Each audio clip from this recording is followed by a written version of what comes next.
Imagine a friend, a family member, or maybe even you in a situation where the emotional pain is too intense. It becomes unbearable. It's challenging, isn't it? Let's take a moment to understand what self-harm is. It's a behavior where an individual inflicts physical harm on themselves, often as a way to cope with emotional distress. It's a complex issue that manifests in various forms. For some, it might be cutting or burning their skin, while for others, it could be hitting themselves or pulling their hair. It's important to remember that these actions aren't typically about seeking attention. Instead, they are often a sign of intense emotional turmoil. The individual might be feeling overwhelmed, anxious, or empty, and they don't know how to deal with these emotions, so they resort to self-harm, an unhealthy coping mechanism that provides a temporary release or distraction from the emotional pain they are experiencing. The act of self-harming can create a cycle of guilt and shame which only intensifies the emotional distress. But it's crucial to understand that self-harm is not a solution. It doesn't address the root cause of the emotional pain.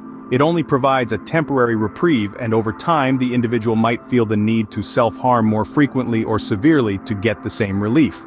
And that's the dangerous part. Self-harm is like a silent scream for help, a sign that the person is struggling to cope with their emotions. They might not always express their feelings verbally or ask for help directly, but their actions speak volumes about their emotional state. Understanding self-harm is the first step towards addressing it. It's about recognizing the signs and acknowledging that the person is dealing with something much deeper than what's visible on the surface. It's about empathy, compassion, and taking their pain seriously. Self-harm is a serious issue that needs immediate attention. It's not a phase or something to be taken lightly. What could possibly lead someone to harm themselves intentionally? Let's delve into the underlying causes. In navigating the complexities of self-harm, it's vital to understand that self-harm often emerges as a coping mechanism for intense emotional pain.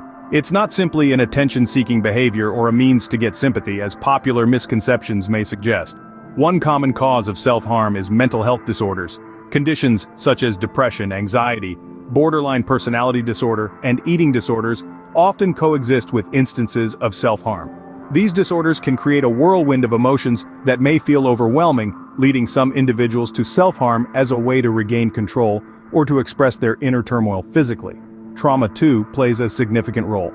Experiences of physical, emotional, or sexual abuse can lead to feelings of shame, guilt, or worthlessness, driving individuals to inflict harm upon themselves. The act of self-harm can be a misguided way to punish oneself or to externalize the internal pain they feel. Feelings of loneliness or isolation can also contribute. In our interconnected world, it's easy to feel alone or misunderstood, and these feelings can be a breeding ground for self-harm. The physical pain of self-harm can momentarily distract from the emotional pain of loneliness, providing a temporary, albeit harmful, relief. Let's not forget about life pressures and stress. The pressure to succeed, whether academically, professionally, or socially, can be overwhelming. When people feel they can't meet these expectations, self-harm may feel like the only outlet for their frustration and disappointment. And lastly, self-harm can be a cry for help. Some individuals may harm themselves in a bid to communicate their distress to others, hoping that someone will notice their pain and offer assistance. While these causes are common, it's important to remember that everyone's experience with self-harm is unique and deeply personal. It's a complex issue, and understanding the reasons behind it is the first step towards providing effective support and care. The impact of self-harm extends well beyond physical scars. It's a ripple effect. Let's delve into the physical, emotional, and social consequences of self-harm. It's important to understand that self-harm isn't a harmless release. It's a dangerous behavior that carries serious risks.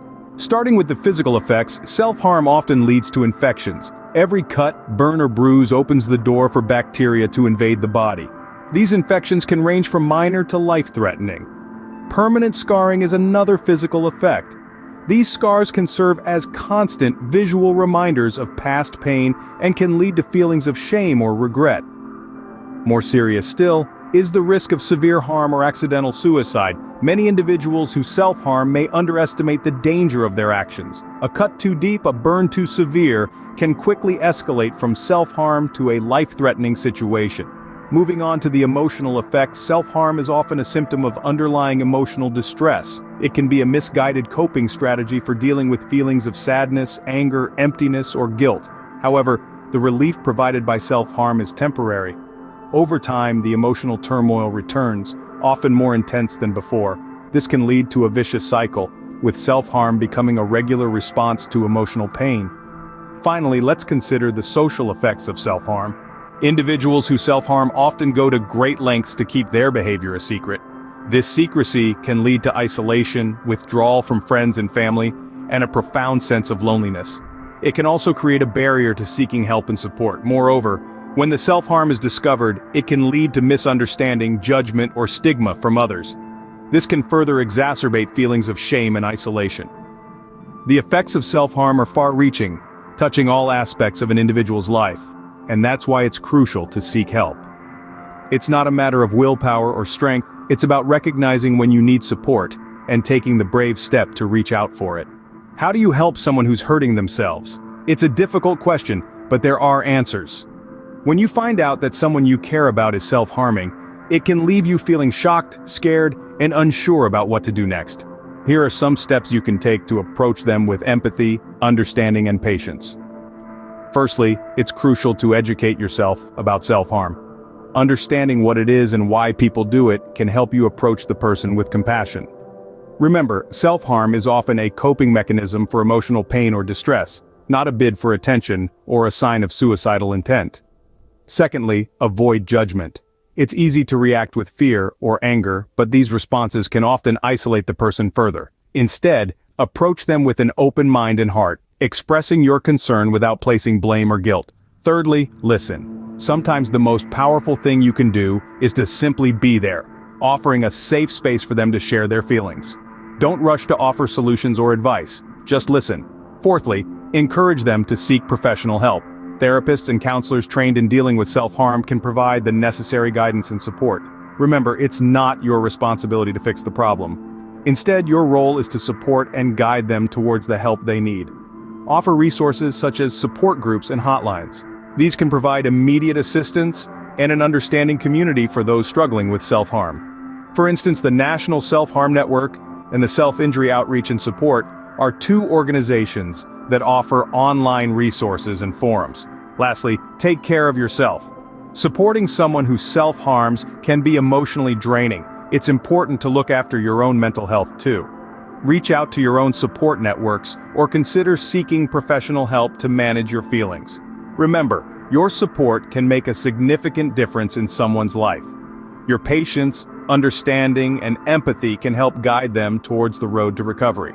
If you're struggling with self-harm, know that you're not alone. There's help available for you. Let's talk about the importance of seeking professional help for self-harm. It's a critical step, and it's one that you don't need to take alone. Professional help can come in various forms and from various sources.